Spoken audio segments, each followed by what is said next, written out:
Hello, welcome back to my channel. My name is Carly Stevens. I'm a teacher and author, and this is English Nerd. So I taught AP English Literature for 10 years, and so I've found lots of ways to help students be successful at that exam. What I'm going to offer you today is a 5-day plan to prepare for the AP English Lit exam, especially if there has not been a lot of movement in the year up to this point. This is a plan that I think will be very effective in getting you from one score to the next highest one up. So number one, the very first thing you need to do is prepare.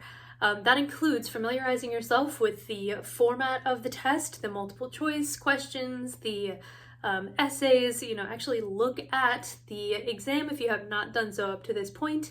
And the second part of preparing on day one is to choose an open question work to prepare. So that is for the third essay, the last one of the 3 on the second part of the exam. You'll need to bring in knowledge of a work. So again, if this year has not been the most productive, may I recommend some shorter works.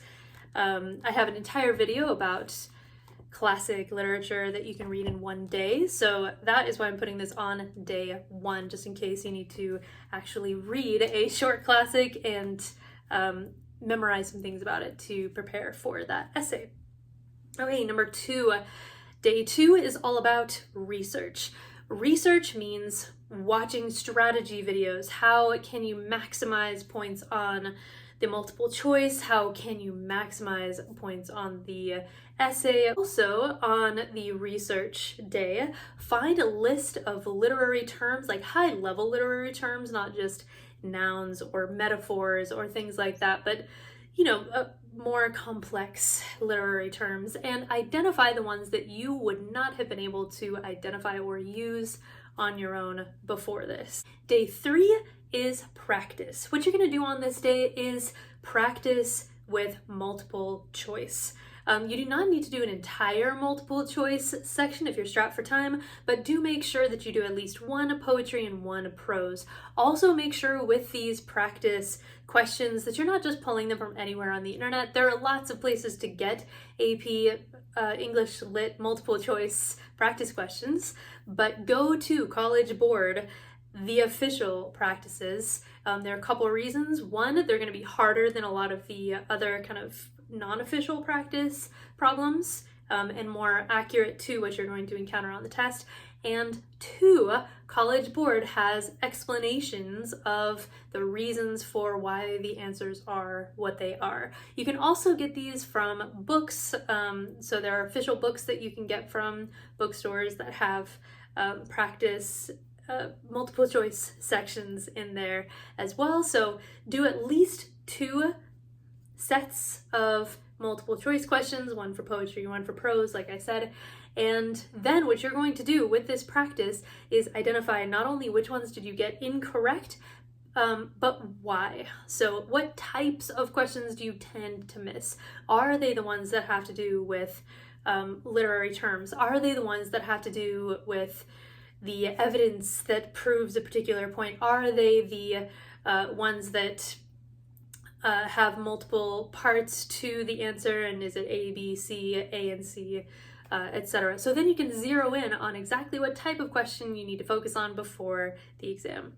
Day number 4 is the most time-intensive day, I would say, and it is all about analyzing. For this, you are going to do essay practices for a variety of reasons. So there are 3 essays at the end of the AP English Literature test, and you're going to do them all in a row. So part of this is having to do with timing. So no matter how many of these essays you do in one stretch, make sure that you give yourself 40 minutes each. If you need to set a timer, then set a timer. If you are going to do more than 1 at once, then just add the total time up to be 40 times whatever it might be. That way, if one essay goes a little bit longer, you know that you're taking time away from the essay that comes after that. So you're doing this for the timing aspect of it. You're also doing this to see how closely you can analyze these works, the poetry and the prose, and then the open question. After you've finished your practice essays, then once again, look at the official explanations. That means you're going to take these prompts from, again, College Board or something official.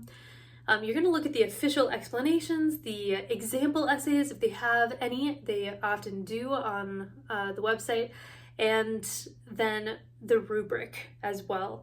So the rubric breaks down to have the thesis statement as one point, sophistication as another point. The majority of the points are going to be evidence, and the way that you craft your argument. I have videos about all of these specific things if there's something you want to dive into more thoroughly. But that is what day 4 is all about, analyzing the works and then analyzing how well you would have done and why on the exam itself.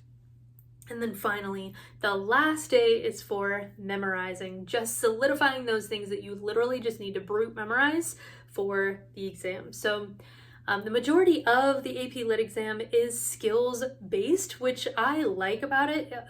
All of the work that you've done really pays off in the skills that you've developed over time. However, if you are short on time, the best use of your day before the exam, I would say, is to memorize the literary terms that you could not have defined before. You've already identified what those terms are, so go back to that list and figure out what metonymy means, or figure out what an allusion is, or whatever it might be. So memorize that. The second thing you're going to memorize is all about your open question work that you've prepared. So you choose The Great Gatsby. It's a very common choice, which makes it acceptable. It does make it a little bit boring for the graders, so you might want to be a little more saucy and choose something else, but in any case. All right, so you have The Great Gatsby. You need to know more than what Cliff Notes gives you. You need to know more than what a lot of these study aids give you. Now, those are great for studying, for remembering names and things like that, but what you're going to need to memorize and know for the exam is a little bit different. You're going to need to bring up details that are not often shown on those summary sites and whatnot. You don't have to have quotations memorized, but you need to know pivotal scenes well enough that you can give a blow-by-blow description of a conversation, or the wording of a setting description, these little nods to the fact that you really know what you're talking about when you're talking about The Great Gatsby. So you don't need to memorize the entire story, the entire book or play to that extent. However, look back at the pivotal scenes, the ones that you think are the most important. I would encourage you to reread one or two of those and really take notes on the details of that. The last thing you're going to want to memorize with works like this are the overall meanings. There is a range of correct options as far as what is the overall meaning of The Great Gatsby, for example, but have an answer in your back pocket, because any open question prompt is going to include a section that says, okay, how does such and such, usually vague, concept support the overall meaning of the work. If you need to come up with that from scratch, you're going to lose a little bit of time, and it's easy to forget it altogether, but it's a crucial part of your argument. So do know details specifically of pivotal scenes, because no matter what the prompt is, those are going to be relevant more than likely. And then, excuse me, the overall meaning. Have an answer or two that you could give to that, what message do we take away? All right, so that is my 5-day cramming plan for the AP English Literature exam. Once again, that is prepare by reading that open question work. You must read it cover to cover. There's no way around that, really. Memorizing those literary terms that you otherwise wouldn't know, familiarizing yourself with the not the study habits, but the tricks and tips for doing multiple choice and the essays, practicing both of those sections in a way that is not surfacey, that is deep, where you're looking at, okay, what would I have gotten and why would I have gotten that? can I do one more practice and overcome that major difficulty that I have?